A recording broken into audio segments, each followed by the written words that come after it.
안녕하십니까. 저는 풍박사고요.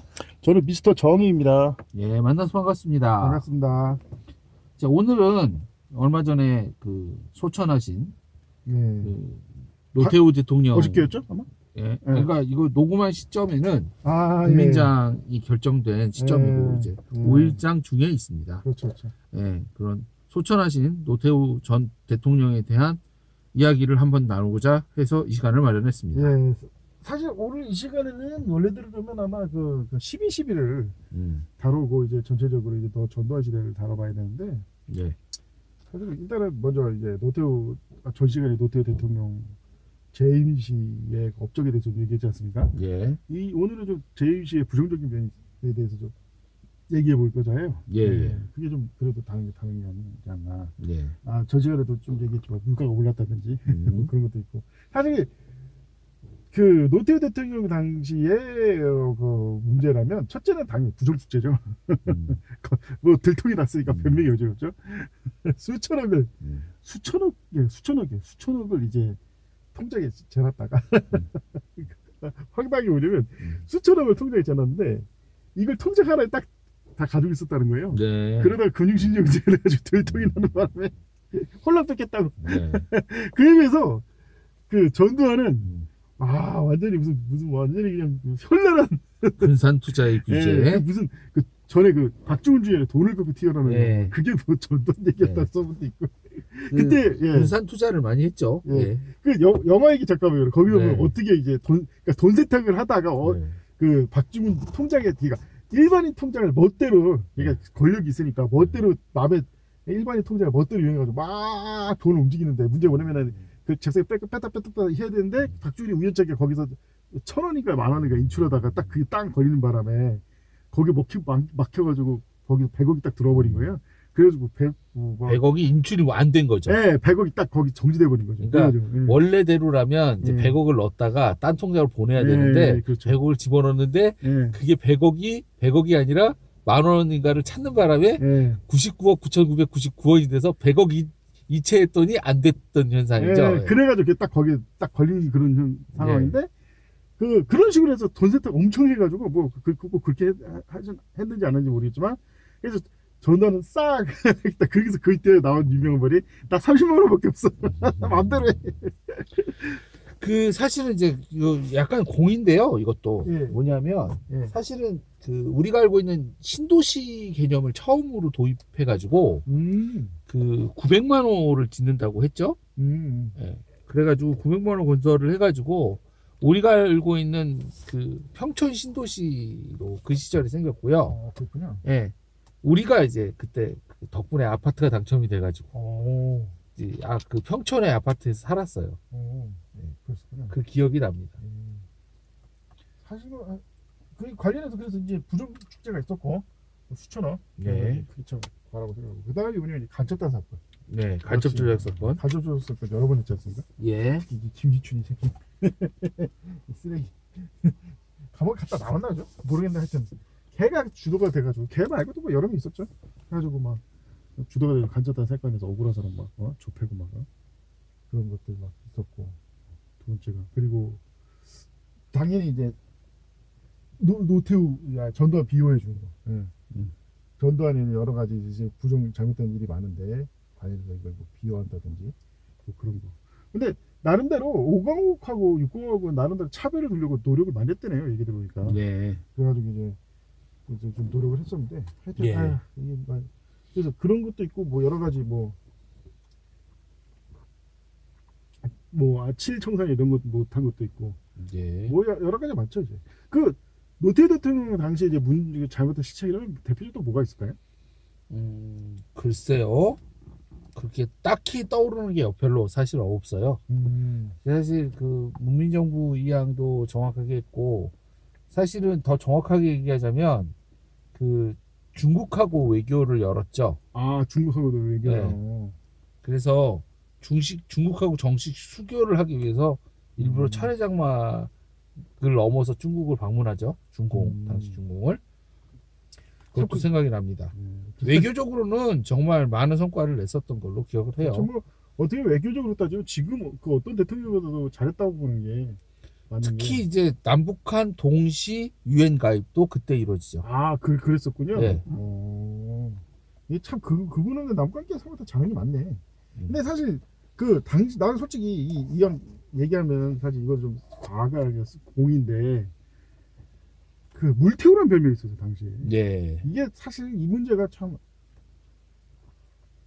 이건 진짜 노태우가 잘한 게 아니 전에 노태우가 전두환이가 그렇게 폭정할 때는 사람들이 무섭다고 숨죽이 있다가 노태우가 편하게 해주니까 물태우로 가지 않습니까? 예. 이게 뭐야 그러니까 이게 뭔가 만만한 이게 다 어떻게 보면 이게 사실 독재 국민들의 잘못된 근성이에요. 이게 독재에 익숙한 사람들이 잘해줄수록 오히려 잘 대고 그래야지. 예? 잘 대해주면 물태우로 가고 못 대해주면은 전대가리로 솔직히 이게 노태우 때 이 조짐이 보였던 게 왜 노무현 당시에 뭐 다 노무현 때냐면서 노무현 대통령에 대한 음해가 왜 있었냐. 이게 인간 본성에 뭔가 삐뚤어진 면이에요. 솔직히 말해서 만만하니까 우습게 한다. 사실 그게 아닌데 노태우 사실 이왕 나온 김에 이제 노태우가 얼마나 대단한 사람인지 얘기한다면 전두환이가 그렇게 두려웠대요. 노태우를 실제로 노태우 대통령이 6.29 선언 당시에도 왜 노태우 갑자기 후계자로 됐느냐. 사실 장세동이라든지 많이 있었잖아요. 진짜 후계자로 할 사람은 따로 있었잖아요. 누구나 다. 근데 갑자기 어떻게 보면 노태우 대통령이 갑자기 갑티티한 거예요. 왜 그런 것들이 애초에 이것도 12.12 얘기인데 하여튼 노태우 대통령이 이제 아무 말 없이 담배만 피우고 있다는 얘기 듣고서 깜짝 놀래가지고 노태우를 후보로 세웠다 할 정도로 사실 강단 인사입니다. 12.12도 엄밀해서 12.12 성격에 가장 중요한 역할을 하는 게 노태우 대통령이에요. 이게 사실은 이제 어떻게 됐냐면 장준하 그 장군이 수방사에서 탱크를 끌고 왔어요. 이름 까먹었네. 장준하 아니었나? 장준하는 따서 어쨌든요. 거기서 이제 수방사에서 탱크를 몰고 왔기 때문에 얘네들이 동원한 게 특전사이긴 하지만 탱크를 막을 수 있는 무기가 없었어요. 그런데 이제 어떻게 됐냐면 이제 노태우 대통령이 이 방패부대 즉 전방에 있는 탱크를 끌고 내려와서 이 한강을 중심으로 남북으로 탱크로 대치를 해버립니다. 근데 이 상태에서 서로 전면전이 붙으면 진짜 말 그대로 서울 시내가 불바다가 됩니다. 그러니까 어쩔 수 없이 이 장준하 장장군이 그 항복을 하죠. 그렇게 할 수 없다고. 만약에 노태우가 그 방패부대 탱크 부대를 끌고 오지 않았으면 이 장 소장이 몰고 온 탱크에 의해서 다 진압되는 상황이었어요. 그렇죠. 사실 정확히 말하면 그 구사단 어디였다 29년대였나? 제가 사실 구사단에서 근무했기 때문에 29, 28, 27인가 그렇게 되는데 도깨비였네. 하여튼 있는데 거기 있는 탱크 부대를 몰고 나왔습니다. 약간 구형된 건데 그 시절에 아직 88전차 개발된 게 아니었으니까 구형은 아니었을 텐데 그래서 이제 구사단이 있던 탱크. 사실 구사단이 우리나라 방에 굉장히 중요한 부대인데 거기 탱크 빼돌려가지고 방에 구멍을 냈다고 난리는 아니었죠 당시. 근데 내가 솔직히 느끼기에는 이런 말로 좀 그런데 노태우 대통령이 사실 그렇게 권력에 야심이 없었다고 생각되는 게 구사단에 있으니까 구사단 탱크를 빼온 거 아니겠어요? 딴 애들 다 쿠데타 한 자리 차지한다고 다 서울에 있는데 혼자서 왜 구사단에 있겠냐 이거죠. 웬만하면 쿠데타에 참가해. 물론 이제 저는 거기 서울에 있었는데 할 말이 없는데 하여튼 용기 있게 이 노태우 대통령이 하여튼 핵심 가장 중요한 순간에 가장 중요한 역할을 해서 쿠데타가 성공한 거고 그러다 보니까 사실 공도 가장 컸는데 왠지 모르게 한직으로 좀 나가 있었다. 특히 장세동 같은 그런 사람들의 그에 비해서 그래서 좀 견제를 받고 있었던 게 아닌가. 이순자가 유일하게 두려웠던 사람이 노태우라는 소문도 있어요. 그래가지고 하여튼 그래서 그렇게 무서운 사람인데도 굉장히 사람이 순하고 물태우고 왜 그러냐. 이게 진짜 사나이. 내가 영웅이라는 것도 그런 거예요. 진짜 영웅은 뭡니까? 예? 진짜 영웅은 어떤 사람이 영웅이죠? 약자 앞에 약하고 강자 앞에 강한 게 진짜 영웅이지. 약자 앞에 강하고 강자 앞에 약하면 그게 영웅이니까 쥐새끼지 그냥. 예? 쓰레기고. 그러니까 노태우 대통령이 어떤 사람이냐, 평소에 별 대수롭지 않은 일은 후 웃으면서 물태우처럼 행동하다가 정말 필요할 때는 감당하게 나가니까 그걸 전두환도 겪어보고 나서 무서워하는 거예요. 노무현 대통령이랑 어떻게 보면 비슷한 사람이에요. 노무현 대통령 평소에는 후 웃지만 나중에 독도문제를 일본이랑 할 때 전쟁을 불사하면서 쏴버리라고 내가 모든 책임을 질 테니까 공격하라고 하니까 함장이 딱 자신감 있게 대처해버려서 그냥 쫓아내지 않습니까?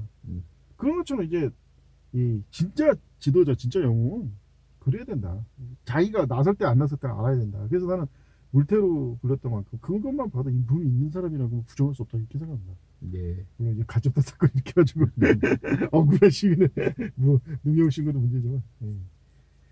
자, 그래서 전반적으로 이제 사실 뭐 과를 좀 더 얘기하려고 했는데 좀 아쉽다는 게 있죠. 근데 저는 근데 이제 여러모로 이제 노태우 대통령 역시 나라를 이끄는 게 쉽지가 않으니까 분명히 잘못된 것도 많았어요 당시에. 특히 이제 김영삼에서 노무현 대통령 이런 과정 중에서 특히 우리나라가 상당히 그 후진국적 부패가 심했다고 하더라고요. 예. 공무원 사회에서. 그런데 그걸 결정적으로 일소시키고 완전히 혁신시킨 게 노무현 대통령이라고. 노무현 대통령. 그러니까 당연히 노태우 대통령 때만 진짜 뭐 말도 못할 부정죄가 곳곳에서 일어났겠죠. 뭐 지금 뭐 이제 조금씩 뭐 드러나는 상황이니까. 근데 그래서 그 여전히 그걸 많이 기억을 못하는 거는 분명히 잘못된 건데, 그래서 과정 중에서 간첩사 선거도 비슷하게 일어난 거고. 이런 점에서 참 근데 이제 저는 이게 자기가 할 수 있는 부분에서는 진짜 최선을 다한 게 아닌가.